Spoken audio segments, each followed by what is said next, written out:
The Colorado wind carried the scent of sage and distant rain as Marcus Reeves guided his gelding along the worn cattle trail that bordered his property. 3 years running the Copper Creek Ranch had taught him to read the signs, the way the horses flicked their ears, how the cattle clustered before a storm, the subtle shift in air pressure that meant weather was coming. But nothing had prepared him for what he'd find that October morning near the old stone bridge. The mist still clung to the valley floor when Marcus first spotted the covered wagon tilted at an impossible angle beside Willow Creek. His chestnut gelding Copper snorted and shook his mane, sensing something amiss. Before we jump back in, tell us where you're tuning in from, and if this story touches you, make sure you're subscribed because tomorrow I've saved something extra special for you. The wagon sat abandoned, one wheel deep in the muddy bank where someone had tried to ford the creek at its narrowest point. Steam rose from the water where it bubbled over smooth river rocks, and somewhere in the distance a hawk cried out against the pewter sky. Marcus had been checking fence lines since before sunrise, a routine that kept his hands busy and his mind off the emptiness that had settled over the ranch like dust after his brother Danny's passing 6 months ago. Danny had been the talker, the one who could charm cattle buyers and make the ranch hands laugh during long days. Marcus was the steady one, the one who fixed what broke and planned for next season. Now he was both, and the weight of it pressed on his shoulders like a yoke. The wagon's canvas cover fluttered in the morning breeze, and Marcus could make out the faded letters painted on its side spelling Westward Bound. Whoever owned it had been traveling far from home. He dismounted slowly, his boots squelching in the soft earth as he approached. The silence felt heavy, unnatural, even the creek seemed to whisper more quietly here. That's when he heard it, a soft snuffling sound, like a baby's cry but not quite human. Marcus paused, hand instinctively moving to rest on his hip near where his grandfather's colt usually hung. He'd left it back at the house this morning, thinking he'd only be gone an hour or two. The sound came again, definitely from inside the wagon. Stepping carefully around the tilted vehicle, Marcus could see that the front axle had snapped clean through. This wagon wasn't going anywhere without major repairs. He called out softly, not wanting to startle whoever might be inside. "Hello there, anyone need help?" Silence stretched for a heartbeat, then two. Then the canvas flap at the back of the wagon moved slightly, and a woman's voice answered, cautious and tired. "We're not looking for any trouble, mister. None here to give," Marcus replied, removing his hat and running a hand through his dark hair. "Looks like you folks might need some assistance though." The flap pulled back slowly, and Marcus found himself looking at a young woman with auburn hair escaping from a simple braid and green eyes that held equal measures of weariness and exhaustion. She appeared to be about his age, maybe 28 or so, with dirt smudged on her cheek and worry lines that seemed too deep for someone so young. Behind her he could make out two small faces peering around her shoulders, children with matching copper-colored hair and their mother's green eyes. "I'm sorry about the creek," the woman said, straightening her shoulders despite the obvious strain in her voice. "We tried to cross just after dark last night. The wheel caught on something under the water, and when we tried to pull free," she gestured helplessly at the broken axle. Marcus nodded, taking in the scene. "Creek's tricky there, looks shallow but there's an old log just under the surface, caught more than one wagon over the years." He paused, noting how the woman kept herself positioned protectively in front of the children. "I'm Marcus Reeves. This is my land you're on, but you're welcome to it." She hesitated, then seemed to make a decision. "I'm Sarah Mitchell. These are my boys Jake and Luke." The twins, who looked to be about 5 years old, studied Marcus with identical serious expressions. "And this," she added with the first hint of a smile he'd seen from her, "is Biscuit." That's when Marcus noticed the small pink snout poking out from beneath a worn quilt. A piglet, no bigger than a loaf of bread, looked up at him with bright, intelligent eyes. The little pig was wrapped snugly in what appeared to be a child's blanket, and it made that soft snuffling sound again. "Well," Marcus said, unable to suppress a grin, "that's not something you see every day." One of the twins, Jake, he thought, spoke up for the first time. "Mama says Biscuit's a pig in a blanket 'cause she's always cold and won't sleep without her blankie." The other boy, Luke, nodded seriously. "She don't like the rain neither, gets all shivery." Sarah's cheeks colored slightly. The children found her abandoned on a farm outside Kansas City. She was the runt of the litter, and the farmer said she wouldn't survive. "The boys," she trailed off, looking embarrassed. "Well, they insisted we couldn't leave her behind." Marcus studied the unusual family before him. The wagon was packed with their belongings, not much, from what he could see. A few trunks, some cooking supplies, bundles of clothes. Everything looked well used but carefully maintained. These weren't wealthy travelers, but they weren't destitute either. They were survivors, making their way west like thousands before them. "Where are you folks headed?" he asked, crouching down to get on eye level with the twins. They looked back at him with that solemn curiosity that children possess, taking his measure. "California," Sarah answered. "My sister lives in Sacramento. She's been writing telling me about opportunities there. Jobs for women, good schools for the boys." Her voice carried a note of desperate hope. "We've been traveling for 3 weeks now." Marcus nodded, doing quick calculations in his head. "That's still a fair piece from here. And winter comes early in the mountains. You planning to try the passes before the snow flies?" Worry creased Sarah's brow. "We have to. I spent most of our savings on supplies and the wagon. There's not enough left to winter somewhere, and still have traveling money for spring." The piglet squeaked softly, and Luke reached out to stroke her pink head. "Biscuit's been good company on the road," he said solemnly. "She don't eat much, and she keeps our feet warm at night." Marcus found himself charmed despite the circumstances. "I'm sure she does. What do you feed a pig in a blanket anyway?" "She likes apples," Jake offered, "and corn mush. Mama makes it special for her. And she knows tricks," Luke added proudly. "Show him Mama." Sarah looked mortified.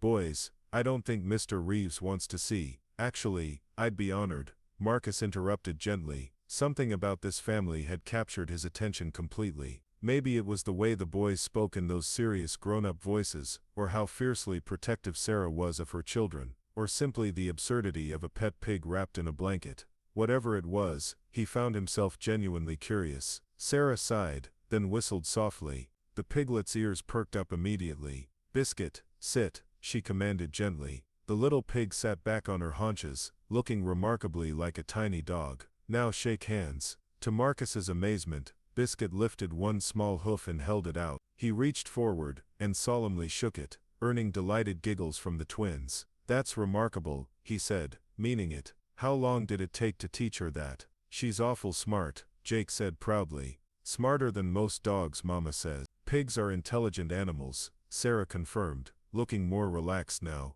"Biscuit learned those tricks in just a few days. She follows the boys around like a faithful hound." Marcus stood, brushing dirt from his knees. "Well, much as I'd like to stand here admiring pig tricks all morning, we need to figure out what to do about your wagon." He walked around to examine the damage more closely. The axle was beyond any roadside repair. It would need to be completely replaced. "This is going to take some doing to fix." Sarah's face fell. "How much doing?" "Few days at least, maybe a week. Need to cut a new axle, reshape the metal fittings. It's not impossible, but it's not quick either." He looked back at her, noting how she'd gone pale at his words. "You got somewhere to stay while the work gets done?" She shook her head slowly. "We've been sleeping in the wagon. I have some money saved for emergencies, but not enough for a hotel in town for a week." Marcus made a decision that surprised him as much as it would have surprised Danny if his brother were still alive to see it. "My ranch house is just over that hill. Got plenty of room, and my housekeeper Mrs. Chen makes enough food to feed half the territory. You and the boys, and Biscuit are welcome to stay while I work on your wagon." Sarah's eyes widened in surprise. "That's very kind, Mr. Reeves, but we couldn't possibly impose." "It's not an imposition," Marcus said firmly. "Truth is the place has been too quiet since." He paused, not ready to share the story of Danny's death with strangers. "Well, it's been too quiet." Children's laughter would be a welcome sound. The twins looked hopefully at their mother, and Marcus could see the internal battle playing out on Sarah's face. Practical need warring with pride and caution. "I can pay for our keep," she said finally. "I won't accept chairs." "Wouldn't dream of offering it," Marcus replied. "Ranch always needs extra hands. You look capable enough, and boys that age are perfect for collecting eggs and feeding chickens. Fair trade for room and board." Something in his tone seemed to reassure her. "What about Biscuit? I know most folks don't take kindly to pigs in the house." Marcus looked down at the piglet, who was now completely awake and studying him with those bright intelligent eyes. "Can't say I've ever had a pig as a houseguest before, but there's a first time for everything. Besides," he added with a grin, "she's small enough that she probably won't hog all the breakfast." The terrible pun earned him matching groans from the twins and an actual laugh from Sarah. The sound transformed her entire face, making her look younger, and chasing away some of the worry lines around her eyes.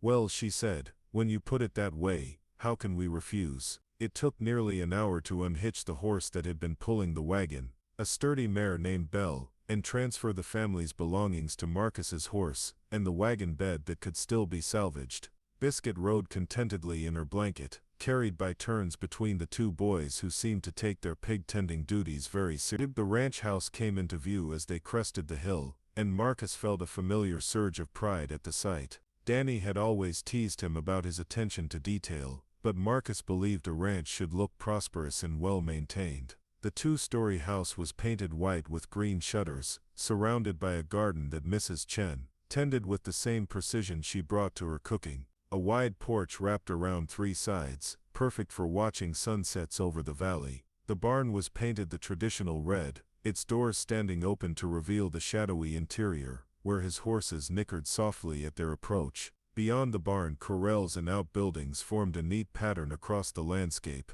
with pastures stretching toward the mountains in the distance. It wasn't the biggest spread in Colorado, but it was profitable and growing. "It's beautiful," Sarah said softly, and Marcus felt an unexpected warmth at the admiration in her voice. "My grandfather built the original house," he explained. "My father added the second story, and the porch. My brother and I." He paused, then continued. "We put in the new barn 3 years ago." Mrs. Chen appeared on the porch as they approached, wiping her hands on her apron. She was a small, efficient woman in her 50s, who had come to Colorado from San Francisco after her husband died, looking for work and a fresh start. She'd been with the Reeves family for 2 years now, and Marcus had come to rely on her practical wisdom almost as much as her excellent cooking. "Marcus," she called, "you're later than usual." I was beginning to worry. Her dark eyes took in the unusual procession. The woman, the twins, the horse laden with belongings, and she raised an eyebrow in question. "Found some travelers in need of assistance," Marcus explained, dismounting. "Mrs. Chen, I'd like you to meet Sarah Mitchell and her sons, Jake and Luke. They'll be staying with us while I repair their wagon." Mrs. Chen's expression softened immediately. She had a particular fondness for children, having raised 4 of her own back in California. "Of course they will. Welcome to Copper Creek Ranch." She paused, noticing the small bundle in Jake's arms. "And what do we have there?" "This is Biscuit," Luke announced proudly, pulling back the blanket to reveal the piglet's pink snout. "She's a pig in a blanket." To her credit, Mrs. Chen barely blinked. "Well, hello there, Biscuit. Aren't you a pretty little thing?" She looked back at Sarah with a warm smile. "You must be tired from your travels. Let me show you to your rooms, and then we'll have some lunch." As they unloaded the belongings and settled Belle in the barn, Marcus found himself watching Sarah interact with his world. She moved with quiet efficiency, helping carry bundles and keeping a watchful eye on the twins as they explored their new surroundings. Everything about her spoke of competence and determination, but he caught glimpses of vulnerability too. The way she startled at unexpected sounds, how her eyes constantly swept the area, as if checking for threats. The boys meanwhile were enchanted by everything. They peppered Marcus with questions about the horses, the cattle they could see in the distance, the barn cats that wound around their legs purring. Biscuit seemed equally fascinated by her new environment, sniffing everything with great interest while staying close to her young protectors. Lunch was a revelation. Mrs. Chen had outdone herself with fresh bread, thick vegetable soup and apple pie that was still warm from the oven. The twins ate with the enthusiasm of children who had been subsisting on trail rations, while Sarah tried to maintain proper manners despite her obvious hunger. "This is delicious, Mrs." Preparing and narrating this story took us a lot of time, so if you are enjoying it, subscribe to our channel. It means a lot to us. Now back to the story. "Chen," she said gratefully, "I can't remember the last time we had a proper meal." "Trail cooking is hard work," Mrs. Chen replied sympathetically. "I remember when my family came west. Everything tastes better when you're not fighting wind and dust to prepare it." Marcus found himself studying Sarah as she ate, noting details he'd missed in their first meeting. Her hands were calloused from hard work, but her nails were clean and well kept. Her dress was simple but carefully mended, and she wore a thin gold wedding band on her left hand. The boys called her Mama, but they had her last name, a widow then, making the dangerous journey west with her children and very little money. "If you don't mind me asking," he said carefully, "what happened to your husband?" Sarah's fork paused halfway to her mouth. For a moment Marcus thought she wouldn't answer. Then she set down her utensil and met his eyes directly. "Robert died last spring, pneumonia." Her voice was steady, but he could hear the pain beneath the words. He was a school teacher in Missouri. We had a good life there, but after he passed, she glanced at the twins, who were busy feeding small pieces of bread to Biscuit. His family never approved of our marriage. They made it clear that the boys and I weren't welcome to stay. Marcus felt a familiar anger rise in his chest. He'd seen too many families torn apart by petty prejudices and small-minded thinking. So you decided to head west. My sister Grace has been writing for years telling me about California. She runs a boarding house in Sacramento, says there's work for women who aren't afraid of hard labor, good schools for the children. Sarah's chin lifted with quiet determination. It seemed like our best chance for a fresh start. Takes courage to make a journey like that with two young boys, Marcus observed. Takes desperation, Sarah corrected with a wry smile. Courage would have been staying and fighting Robert's family in court. This was just survival. Mrs. Chen had been listening quietly, but now she reached over and patted Sarah's hand.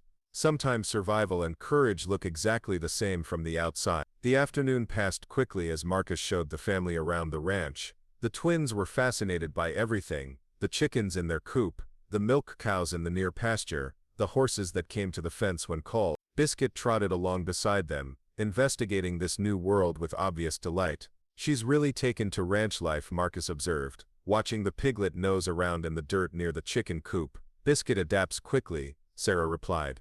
It's one of her best qualities. The boys could learn from her example. They seem to be doing fine with the adapting themselves, Marcus said, gesturing to where Jake and Luke were attempting to pet a barn cat who was having none of their attention. How long have you been on the road? 3 weeks tomorrow. We started in Kansas City with a group of other families, but Sarah's expression darkened. Let's just say we decided to continue on our own. There was a story there, Marcus realized, but he didn't push. Everyone who came west carried secrets and sorrow. The important thing was moving forward, not dwelling on what lay behind. As evening approached, Mrs. Chen called them in for supper. The meal was even more elaborate than lunch: roast chicken, mashed potatoes, green beans from the garden, and fresh biscuits that earned appreciative sounds from everyone at the table. Mrs. Chen, Sarah said, "You're spoiling us terribly. I hope you'll let me help with the cooking and cleaning while we're here. I can't sit idle while you do all the work." "I'd appreciate the company," Mrs. Chen replied warmly.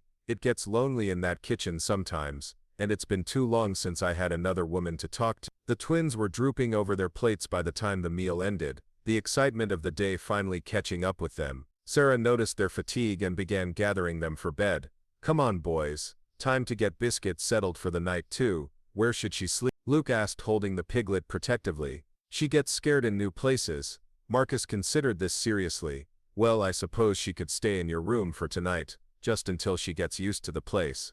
Sarah looked grateful. "Are you sure? I know it's unusual." "Everything about today has been unusual," Marcus replied with a smile. "Might as well embrace it." As Sarah tucked the boys into the spare bedroom upstairs, Marcus found himself standing on the porch, looking out over his land in the gathering twilight. The evening air was cool and carried the familiar scents of hay and horses, but something felt different. The ranch felt more alive somehow, filled with voices and laughter instead of the hollow silence that had settled over it since Danny's death. Miss Chen joined him on the porch, carrying 2 cups of coffee. "Interesting day," she observed, handing him one of the cups. "That's one word for it," Marcus agreed, taking a grateful sip. "What do you think of them?" "I think that young woman has been through more than she's telling," Miss Chen said thoughtfully, "but she's strong and those boys are well raised. The pig is surprisingly well behaved for a pig." Marcus chuckled. "High praise indeed." They stood in comfortable silence for a few minutes, watching the first stars appear in the darkening sky. Then Miss Chen spoke again, her voice gentle but pointed. "You know that wagon repair is going to take a lot longer than a week." Marcus looked at her sharply. "What makes you say that?" "Because I've seen you work, Marcus Reeves. When you want something done quickly, it gets done quick. When you want it done slowly." She shrugged meaningfully. He felt heat rise in his cheeks. "I'm not sure what you're implying." "I'm not implying anything. I'm stating a fact. That axle could be fixed in 3 days if you put your mind to it. But I don't think you're going to put your mind to it. Not right away." Marcus stared out at the valley, unable to deny the truth in her words. Something about Sarah Mitchell and her unusual family had touched something in him that he'd thought was buried with Dan. The ranch felt like a home again instead of just a place where he worked and slept. "Would that be so wrong?" he asked quietly. Mrs. Chen smiled, patting his arm. That would be the first right thing I've seen you do since your brother died. Upstairs, a soft giggle drifted down from the guest room, followed by Sarah's gentle voice telling the boys to settle down. The sound made Marcus's chest tighten with something he hadn't felt in months. Maybe Danny had been right about one thing. Maybe the ranch was too quiet. Maybe it was time to let a little chaos back into his carefully ordered world, even if that chaos came in the form of twin boys and a pig in a blanket who didn't like the rain. As if summoned by his thoughts, the first drops of the promised storm began to fall, pattering softly against the porch roof. Marcus smiled, remembering little Luke's words about Biscuit not liking the rain. Well, they were all safe and dry now, at least for tonight. Tomorrow would bring its own challenges and decisions, but for the first time in months, Marcus found himself looking forward to whatever came next. The rain fell harder, drumming against the windows and running in rivulets down the glass. Inside the warm house, a family of strangers was settling into sleep under his roof, trusting him with their safety and their secrets. It was a responsibility he hadn't asked for, but one he found himself embracing completely. Thunder rolled across the valley, and Marcus finished his coffee before heading inside. There would be plenty of time tomorrow to start working on that wagon, or not working on it, as Mrs. Chen had so perceptively observed. For now it was enough to listen to the gentle sounds of a house that was finally truly occupied again. Somewhere upstairs, a piglet in a blanket was probably curled up between two little boys, keeping their feet warm just as promised, and their mother was lying awake in a real bed for the first time in weeks, finally safe enough to let her guard down. Marcus climbed the stairs to his own room, already planning tomorrow's activity. He'd show the boys how to feed the chickens properly, maybe let them help with the milking if they were interested. Sarah could help Mrs. Chen with the cooking, and they could start going through the supplies in the wagon to see what could be salvaged. As for the wagon itself, well, that axle was going to need some very careful attention. Very careful, very slow attention. Thunder crashed again, closer this time, and Marcus smiled as he settled into bed. Let it storm, they were all safe and dry, and tomorrow would take care of itself. For the first time in 6 months, Marcus Reeves fell asleep to the sound of rain on the roof and the knowledge that he wasn't alone in the big house anymore. It was a good feeling, one he'd almost forgotten was possible. The pig in a blanket might not like the rain, but Marcus was beginning to think that sometimes the best things in life arrived in the middle of unexpected storms. Dawn broke clear and crisp over Copper Creek Ranch, the storm having washed the air clean and left everything sparkling with moisture. Marcus woke to unfamiliar sounds drifting through his bedroom window. Children's voices calling to each other, punctuated by an occasional snort from what could only be Biscuit.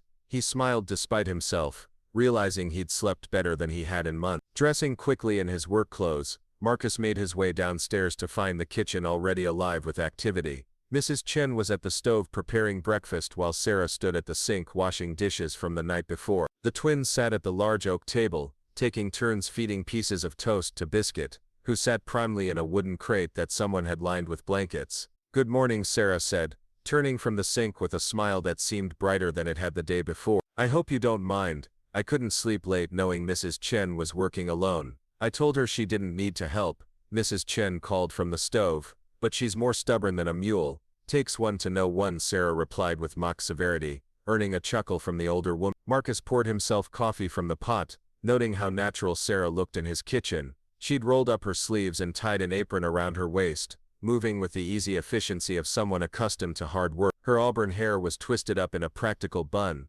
though a few strands had escaped to frame her face. "Mr. Marcus," Jake called out, holding up a piece of toast. "Biscuit likes your bread better than the hardtack we've been eating. Look how fast she's eating it." The piglet was indeed making quick work of the bread, her little snout working industriously. She'd grown even more comfortable overnight, Marcus noticed, no longer startling at every new sound. "She's probably just happy to be warm and dry," Marcus observed, settling into his usual chair at the head of the table. "How did everyone sleep?" "Like rocks," Luke answered promptly. "Biscuit kept our feet warm just like always. She don't snore like Papa used to neither." A shadow crossed Sarah's face at the mention of her late husband, but she covered it quickly. "The beds are wonderful. I can't remember the last time I slept on a real mattress." Miss Chen set a plate of eggs, bacon and biscuits in front of Marcus, then served similar portions to Sarah.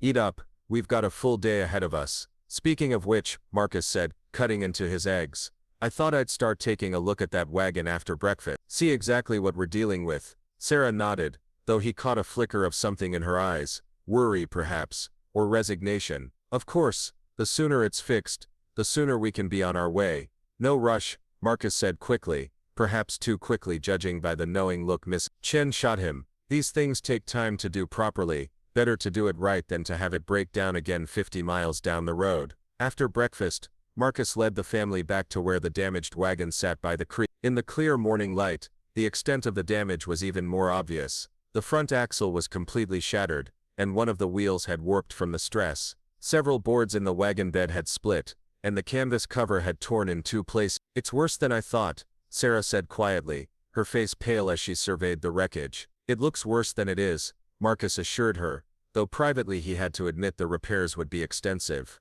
The important parts, the frame, the tongue, most of the hardware, those are all solid. It's just going to take some time. Jake and Luke had immediately set about exploring the creek bank, with Biscuit trotting along behind them, sniffing at everything with great interest. The little pig seemed to have appointed herself their guardian, staying close enough to intervene if needed but far enough away to let them explore. She's very protective of them, Sarah observed, watching the piglet follow the boys. Smart animal, Marcus agreed. You can see it in her eye. She knows those boys depend on her. They spent the morning carefully unloading the remaining items from the wagon, and taking inventory of what could be salvaged. Sarah's belongings were modest, but well chosen. Practical clothes, a few precious books, cooking supplies, and a wooden chest that she guarded carefully. Family things, she explained when Marcus offered to help carry the chest. Pictures, letters, Robert's watch. Not worth much to anyone else, but Worth everything to you, Marcus finished, understanding. I've got a few things like that myself.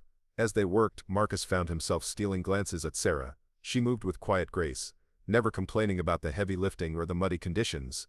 Her hands were capable and sure, and she had an eye for what was important and what could be left behind. This was a woman who'd learned to make hard choices and live with them. The twins, meanwhile, had discovered the joy of skipping stones across the creek's surface. Biscuit watched from the bank, occasionally snorting her disapproval when a particularly enthusiastic throw sent water splashing in her direction. She really doesn't like getting wet, does she? Marcus asked, amused. Not at all, Luke called back. One time in Kansas she fell in a mud puddle and squealed so loud the whole camp came running. Thought someone was being murdered, Jake added with a giggle, but it was just Biscuit being dramatic. By midday they'd moved everything salvageable to the ranch and Marcus had begun the process of removing the broken axle. It was slow, careful work that required dismantling much of the wagon's undercarriage. As he worked, he found himself in no particular hurry, taking time to explain what he was doing to the twins, who watched with fascination. Why do you have to take so much apart?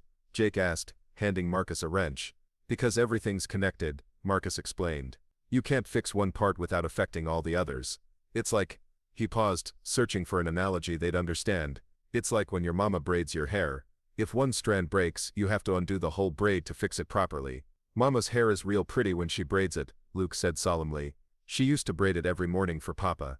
Sarah, who'd been organizing their belongings nearby, looked up at her son's words. For a moment, Marcus saw raw grief flash across her face before she schooled her expression back to calm. Papa used to say Mama looked like a princess with her hair braided, Jake added, oblivious to his mother's reaction. Your papa was a smart man, Marcus said gently, meeting Sarah's eyes across the wagon bed. A very smart man. The afternoon brought clouds rolling in from the west, promising more rain. Marcus called a halt to the wagon work and suggested they head back to the ranch before the weather turned. As they walked across the pasture, Biscuit trotting contentedly between the boys, Sarah fell into step beside Marcus.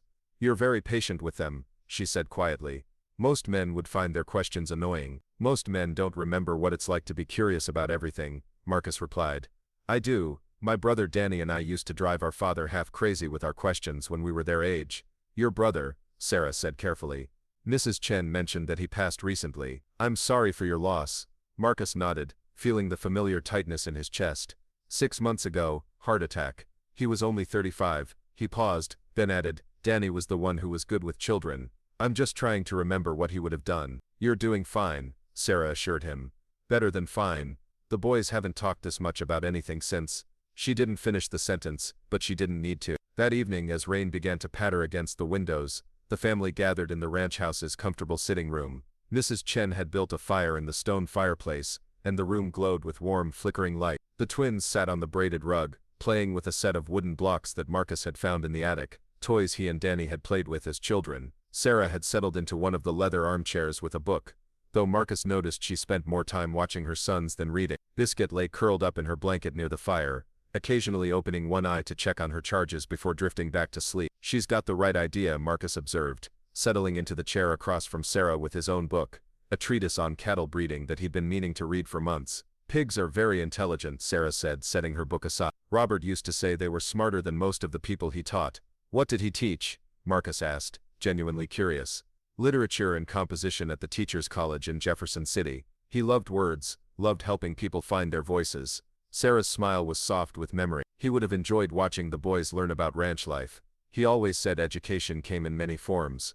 Sounds like a wise man. He was, too good for this world, maybe. Sarah's voice caught slightly, and she turned to watch the fire. I keep thinking about what he would have wanted for the boys. Whether this journey is the right choice. Marcus closed his book, giving her his full attention. What do you think he would have wanted? Sarah considered this carefully. For them to be happy, to be safe, to have opportunities he never had growing up poor in the city. She looked back at Marcus. But also to remember where they came from, who their father was. Sounds like you're giving them all of that. Am I? The question seemed to surprise her as much as it did Mark. Sometimes I wonder if I'm just running away, taking the easy path instead of fighting for what's rightfully ours. Marcus leaned forward in his chair. From what you've told me, staying would have meant losing your children to people who didn't want what was best for them. How is protecting your family the easy path? Sarah's green eyes searched his face. You really believe that? I believe that sometimes the bravest thing you can do is know when to walk away from a fight you can't win. Marcus's voice was quiet but firm. And I believe that any man who could see you with those boys and think you're not the best mother they could have is a fool. Color rose in Sarah's cheeks, and she looked down at her hands. You barely know us. I know enough. I know you've traveled 2,000 miles to give your children a better life. I know you've kept them fed and safe and happy, despite losing everything. I know you taught a pig to shake hands to make them smile. Marcus paused, then added softly, and I know that any man would be lucky to have you in his life. The words hung in the air between them, heavier than Marcus had intended. Sarah's eyes widened slightly, and for a moment, neither of them spoke. Then Jake's voice broke the tension. Mama, Biscuit's dreaming. Look at her little feet. They turned to see the piglet twitching in her sleep, her tiny hooves paddling as if she were running. The sight was so endearing that both adults smiled, the charged moment dissolving into something warmer and more comfortable. She probably dreams about all the adventures she's going to have, Luke observed seriously. Like when we get to California and see the ocean. Have you ever seen the ocean, Mr. Marcus? Jake asked. Marcus shook his head.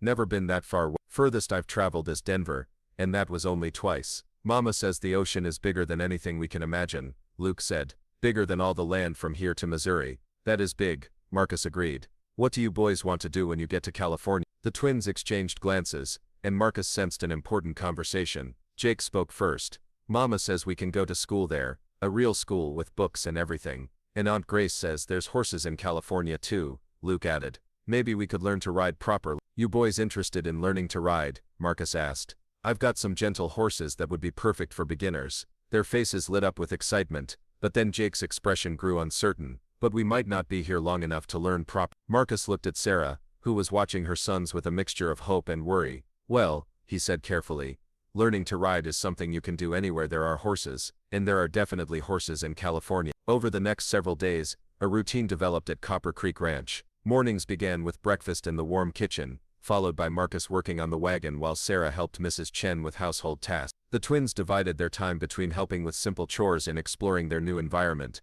always with Biscuit in tow. Marcus found himself looking forward to these days more than he cared to admit. The ranch felt alive again, filled with laughter and conversation. Miss Chen hummed while she worked. The twins chattered constantly about their discoveries, and Sarah's presence seemed to brighten every room she entered. True to his word, Marcus began teaching the boys to ride. He started them on Buttercup, a gentle mare with infinite patience for small hands and uncertain balance. Jake proved to be the more natural rider, sitting straight and confident in the saddle, while Luke was more cautious but equally determined. You're doing great, boys, Sarah called from her perch on the corral fence, where she watched every lesson with anxious attention. Biscuit sat beside her, also observing the proceedings with what looked like parental concern. Mama, look at me, Jake called, guiding Buttercup in a careful circle around the corral. I'm really riding. I can see that, Sarah replied, her voice thick with emotion. Papa would be so proud. Marcus caught the wistfulness in her tone and made a mental note to ask Miss Chen to find the old camera in the attic. These were moments that deserved to be preserved,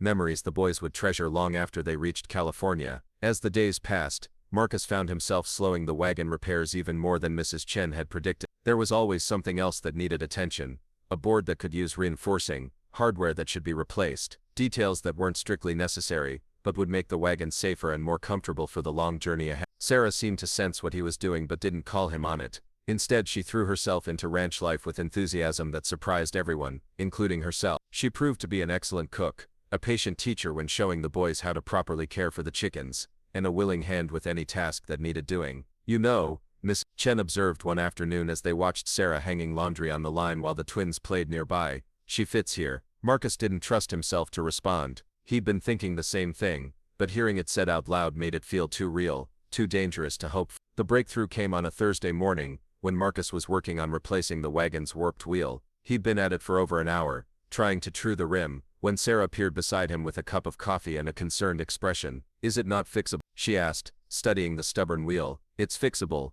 Marcus assured her, accepting the coffee gratefully. "Just taking longer than I hoped." Sarah was quiet for a moment, then said carefully, "Marcus, I need to ask you something, and I need you to be honest with me." His heart began to race, though he tried to keep his expression neutral. "All right, are you deliberately slowing down these repairs?" The direct question caught him off guard. He'd expected her to dance around the subject, to give him room to deny it gracefully. Instead, she was looking at him with those steady green eyes, waiting for the truth. "Yes," he said simply. She nodded as if she'd expected that answer. "Why?" Marcus set down his coffee and leaned against the wagon, choosing his words carefully. "Because I don't want you to leave. The boys and I can't stay here indefinitely, Marcus. We have plans, a destination. My sister is expecting us. I know that, and I know I have no right to ask you to change those plans." Marcus met her gaze directly. "But I've been thinking about what your husband would have wanted for you and the boys. Safety, happiness, opportunities. You could have all of that here." Sarah's expression softened,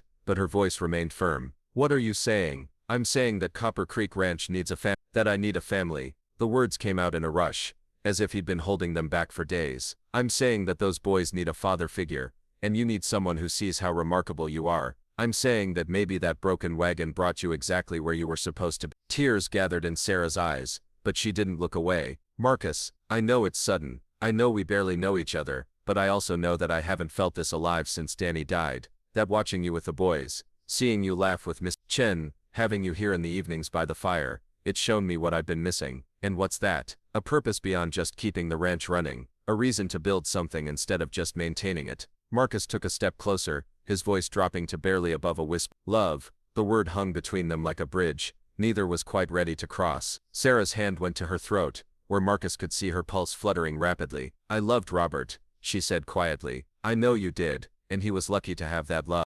But Sarah, loving someone who's gone doesn't mean you can't love someone who's here. She was crying now, tears sliding silently down her cheeks. "I'm scared, so am I," Marcus admitted. "Terrified, actually, but I'd rather be scared with you than safe without you." For a long moment, they stood facing each other in the morning sunlight, the half-repaired wagon between them like a metaphor for the choice she had to make. Fix it, and continue the journey she'd planned, or leave it broken and build something new. "The boys," Sarah said finally. "What about Jake and Luke? They've already lost one father. I can't let them get attached to you if you're going to change your mind." "I won't change my mind," Marcus said with quiet certainty. "Those boys have already found their way into my heart, just like their mother has. If you'll let me, I'd like to spend the rest of my life proving to all three of you that some men can be trusted to stay." Sarah closed her eyes, and Marcus held his breath, knowing that whatever she said next would determine the course of all their lives. When she opened her eyes again, they were still bright with tears, but there was something else there too, hope. "What about Biscuit?" she asked, and despite everything, Marcus laughed. "What about her?" "Well, you said you'd never had a pig as a houseguest before. Are you prepared for that to be a permanent arrangement?" Marcus grinned, feeling lighter than he had in months. "I suppose I'll have to learn to share my breakfast." Sarah smiled through her tears.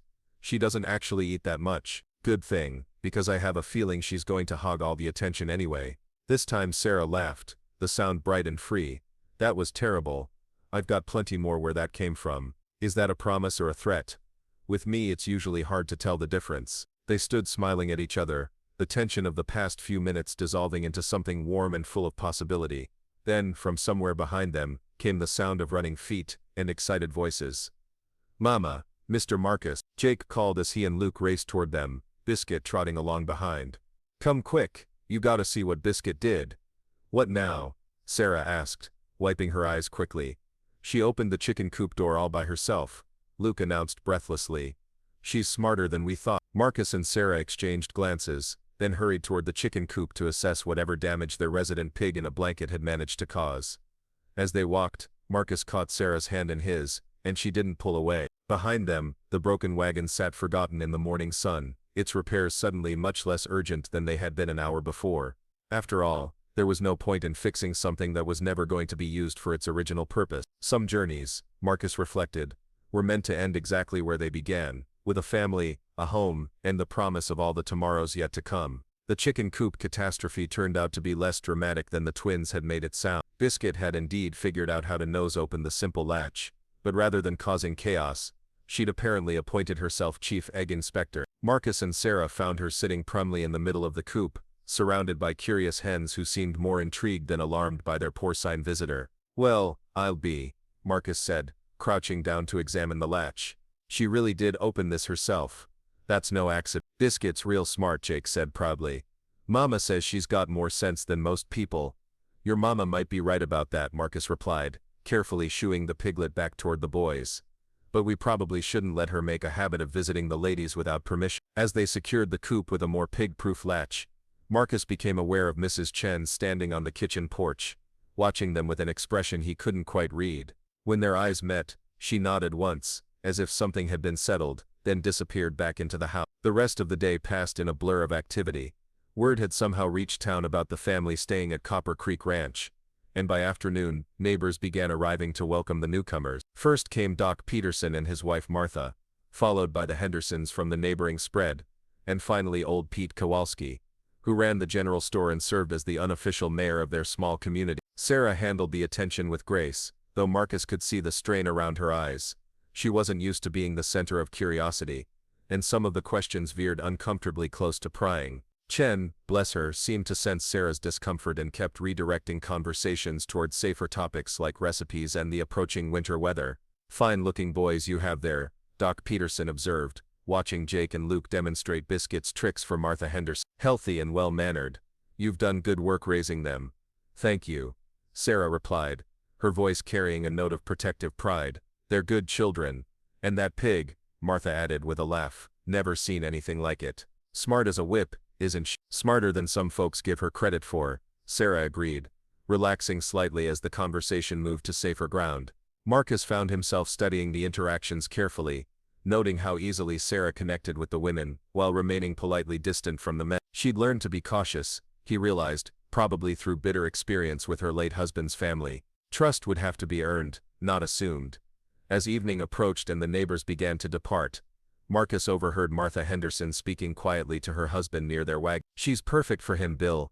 Haven't seen Marcus smile like that since before Danny passed. "Early days yet," Bill replied, but his tone was approving. Still, the ranch could use a woman's touch, and those boys would be good for him. The words sent a warm feeling through Marcus's chest, but also a flutter of nervousness.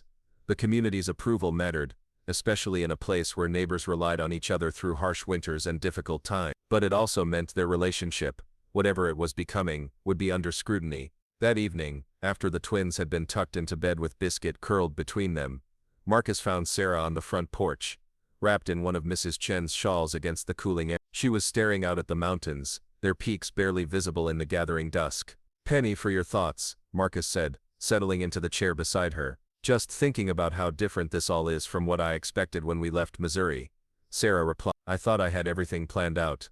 The route to California, what we'd do when we got there, how we'd start over."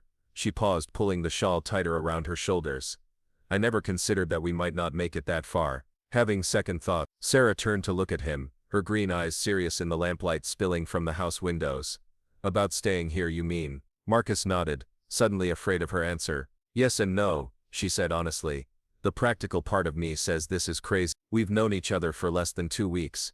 People don't make life-changing decisions based on such short acquaintance. What does the other part of you say?" Sarah was quiet for so long that Marcus began to think she wouldn't answer. When she finally spoke, her voice was barely above a whisper. "The other part says that Robert and I knew each other for 3 years before we married, and his family still found reasons to disapprove. That maybe the length of time matters less than the quality of it." She met his eyes directly. "That maybe when something feels right, you don't question it too hard." Marcus felt his heart speed up.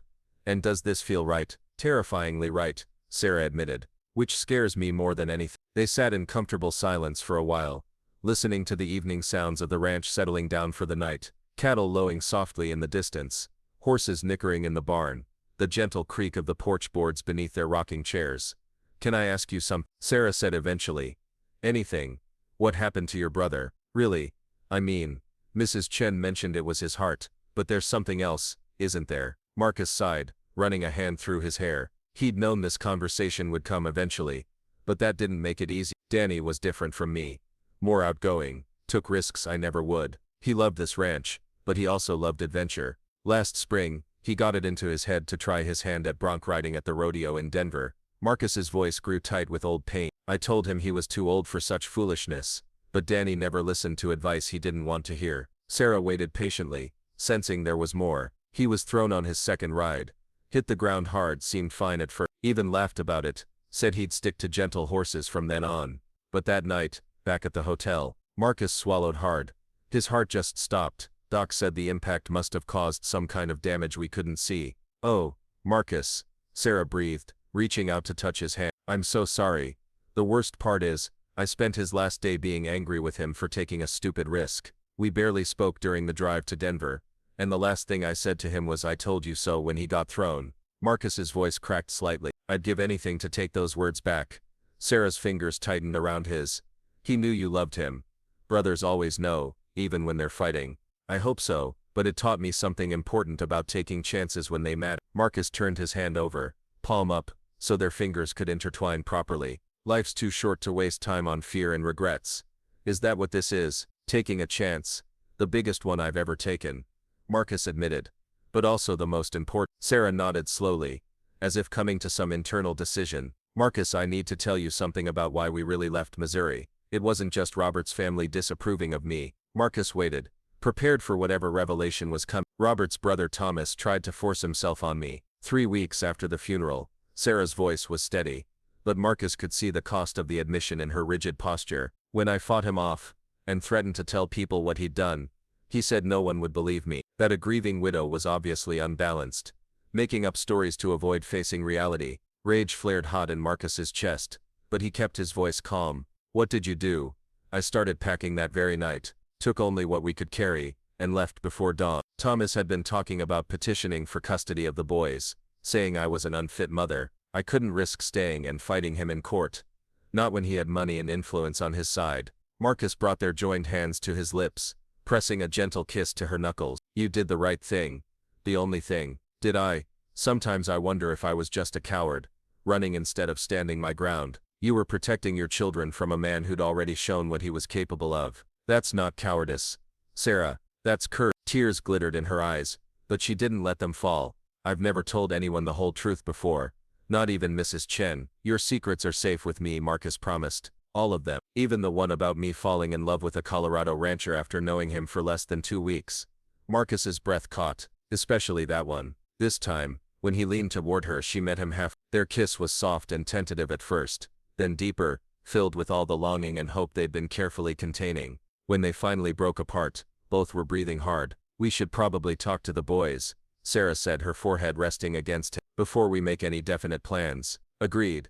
Though I suspect they might be more adaptable than we think." As if summoned by their words, the sound of small feet on floorboards drifted through the open front door, followed by Jake's voice calling sleepily, "Mama, where are you?" Sarah smiled, pulling back from Marcus with obvious reluctance. "Coming, sweetheart," she called back. "I'll see you in the morning," Marcus said softly. "Yes," Sarah replied, and there was a wealth of promise in that simple word. The next morning brought crisp autumn air, and a sky so blue it hurt to look at. Marcus woke early, as was his habit, but instead of immediately heading out to check on the livestock, he found himself taking extra care with his appearance. Clean shirt, freshly shaved, hair combed back with water from the basin. If Mrs. Chen noticed his unusual attention to grooming, she was tactful enough not to comment. Breakfast was a lively affair, with the twins chattering about their plans for the day, and Biscuit making her usual rounds of the table, hoping for dropped morsels. Sarah seemed more relaxed than Marcus had yet seen her, laughing freely at her son's antics, and joining in their planning with genuine enthusiasm. "Can we work on the trick where Biscuit rolls over?" Luke asked around a mouthful of pancake. "After you finish eating properly," Sarah replied, but her tone was indulgent. And after you help Mr. Marcus with the morning chores, we like helping, Jake declared. It's more fun than sitting in the wagon all day. Marcus caught Sarah's eye across the table, seeing his own thoughts reflected there. The boys were thriving here, becoming more confident and outgoing with each passing day. Whatever decision they made would have to consider what was best for Jake and Luke, not just what the adults wanted.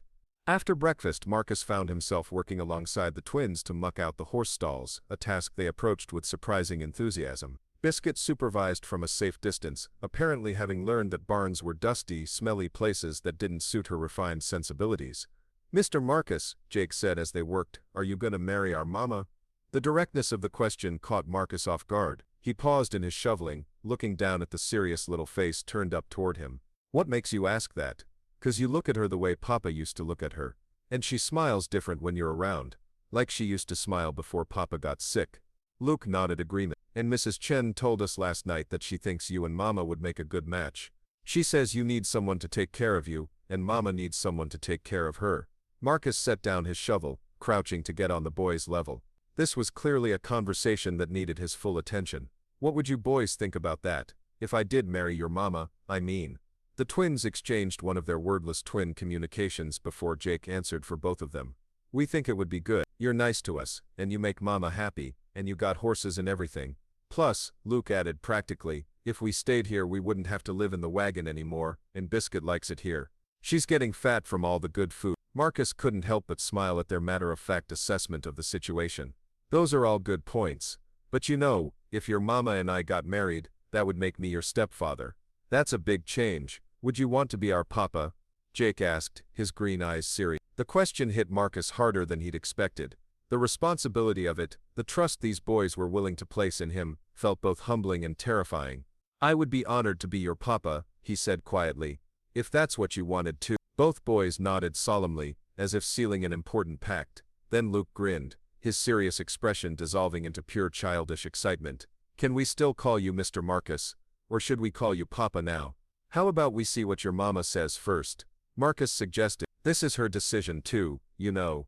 They finished the morning chores in companionable silence, though Marcus noticed the twins whispering to each other and shooting meaningful glances in his direction. Whatever they were planning, he had a feeling he'd find out soon enough. The opportunity came that afternoon when Sarah announced her intention to walk down to the creek to wash some clothes. Marcus offered to carry the heavy basket, and the twins immediately volunteered to come along to help, though their definition of helping mainly involved playing with Biscuit in the shallow water, while their mother worked. As Sarah knelt by the creek, scrubbing their few garments against the smooth rocks, Marcus found himself studying her profile. The afternoon sun caught the auburn highlights in her hair, turned her skin golden, made her look like something from a painting. "The boys talked to me this morning," he said finally. Sarah's hands stilled in their washing. "About what?" "About us. About the possibility of us getting married." She looked up at him then, water dripping from her hands. "What did they say?" "That they'd be honored to have me as a stepfather. That they think we'd make a good match." Marcus paused, then added with a smile, "And that I have horses and everything." Sarah laughed, the sound bright and free. "Well, the horses are definitely a selling point. Is that a yes?" She grew serious, her green eyes searching his face. "Marcus, are you sure about this? Really sure? Because once we take this step, there's no going back. You'd be taking on not just me, but 2 active boys and a pig with questionable social skill." "I've never been more sure of anything in my life," Marcus replied without hesitation. "I love you, Sarah. I love Jake and Luke. Hell, I'm even growing fond of Biscuit, improbable as that seems. And if people talk, if they say we move too fast, that it's scandalous." Marcus reached out, cupping her face gently in his hands. "Let them talk. I know my own heart, and I know yours. That's all that matters." Sarah closed her eyes, leaning into his touch. "I love you too," she whispered. "I didn't think I'd ever feel this way again, but I did." This time their kiss was interrupted by twin squeals of delight from the creek bank, where Jake and Luke had apparently been eavesdropping on the entire conversation. "Does this mean we can stay?" Jake called out, water dripping from his rolled-up pants leg. "Does this mean you're gonna be our new papa?" Luke added, grinning from ear to ear. Marcus and Sarah broke apart, both laughing at the boys' excitement.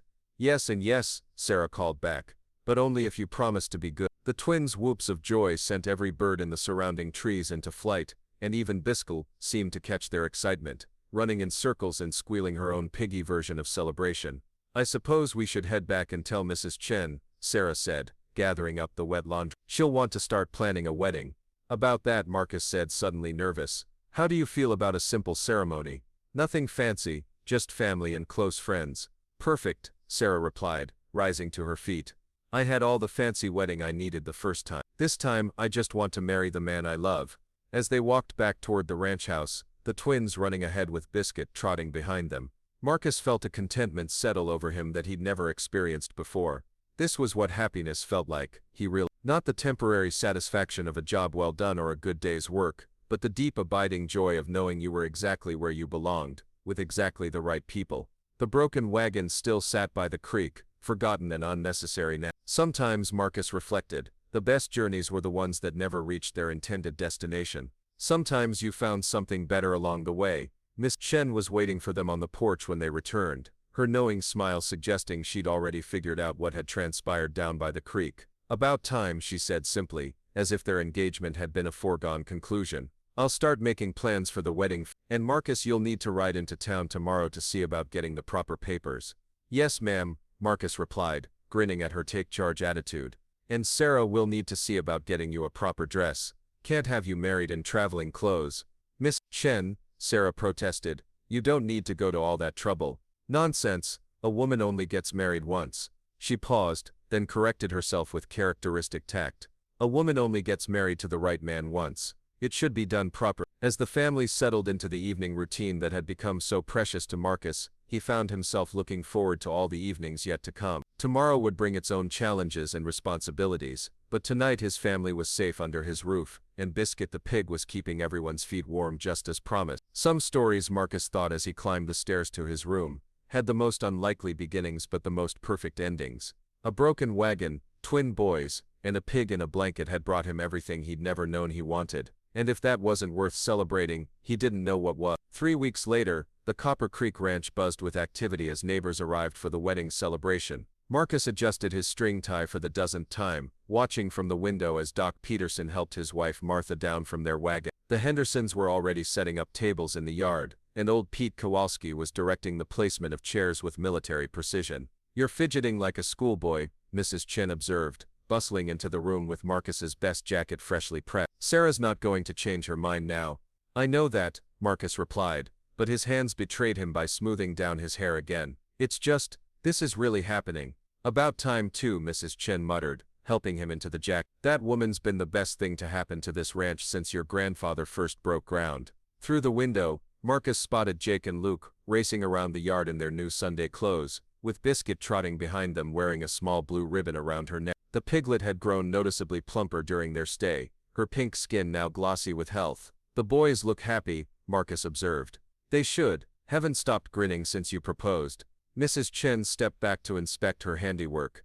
You look respectable enough for a bridegroom. The ceremony took place under the large oak tree near the house, with Reverend Williams from town officiating. Sarah wore a simple blue dress that Miss Chen had somehow managed to procure from the dressmaker, and her auburn hair was crowned with wildflowers that the twins had picked that morning. Marcus felt his breath catch as she approached on Doc Peterson's arm, her green eyes bright with joy. This was his family now, his responsibility and his greatest blessing all wrapped into one. Dearly beloved, Reverend Williams began, his voice carrying across the gathered crowd. We are here today to witness the union of Marcus James Reeves and Sarah Elizabeth Mitchell, in holy matrimony. The twins stood beside them as witnesses, their small faces solemn with the importance of the occasion. Even Biscuit seemed to sense the gravity of the moment, sitting quietly at their feet without her usual restless energy. When it came time for vows, Marcus spoke from his heart. Sarah, I promise to love and protect you and your boys for as long as I draw breath, to be the husband and father this family deserves, to make Copper Creek Ranch a true home for all of us. Sarah's voice was steady despite the tears in her eye. Marcus,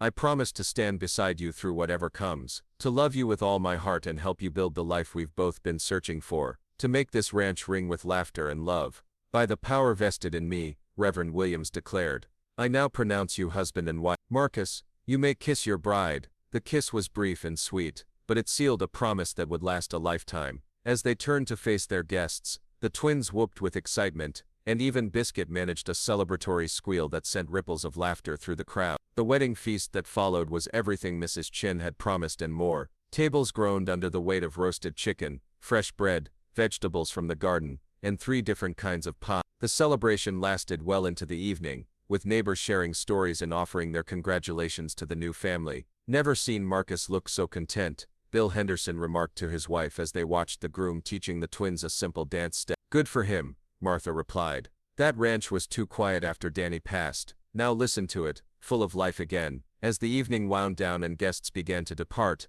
Marcus found himself standing on the porch with his new family. Sarah leaned against his shoulder, watching the twins play one last game with Biscuit before bedtime. "Any regrets about not making it to California?" Marcus asked softly. Sarah smiled, her hand finding his. "California will always be there, but this feels like destiny." "Mama," Jake called from the yard, "Biscuit wants to know if she gets to sleep in the big house now that you're married to Mr. Marcus." "That's Papa Marcus now," Luke corrected importantly. "And pigs belong in barns." "Actually," Marcus said, surprising everyone including himself, "I think Biscuit has earned her place in this family. If she wants to stay in the house, she can stay in the house." The twins cheered, and even Biscuit seemed to understand the significance of the moment, trotting over to rub against Marcus's leg in gratitude. "You realize what you've just committed to," Sarah warned with amusement. "She'll expect breakfast in bed next. Wouldn't be the first time someone's hogged all the attention around here," Marcus replied with a grin that earned him a playful swat from his new wife. 6 months later, as spring painted the Colorado mountains green again,